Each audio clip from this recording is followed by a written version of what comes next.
So here I'm going to say that the sales in January were, let's say, S dollars. Then in February, we're 10% greater, so it would be 1.1 S.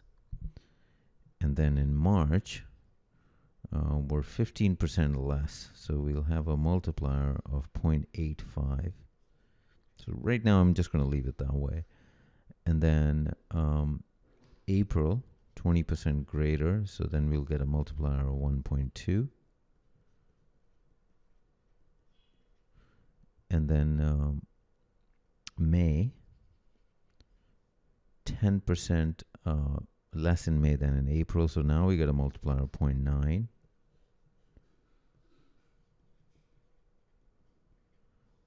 And then June is 5% greater, so now we get a multiplier of 1.05.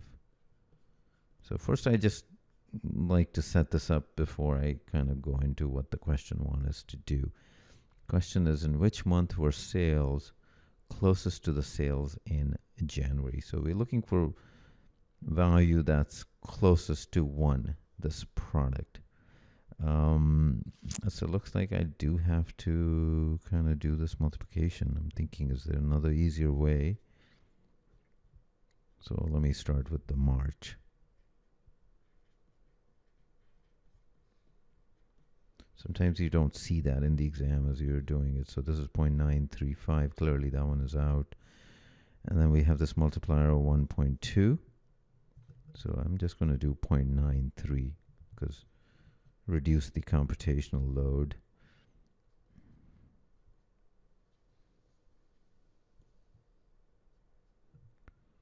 So this is 1.11 S. So that one is also out. Now we have 0.9 being multiplied. So that one looks like a good candidate. Yep, it will be 0.999 S, which is very close to S. And here we know we'll get another multiplier of 1.05 that will exceed that. So the answer is May. I mean, this is how, I'm doing this right without looking at this question beforehand. And this is probably what I would do in the exam. I always do this, meaning that setup, just to kind of leave the grunt work towards the end of the question if I have no other option. If I can logically argue, then great.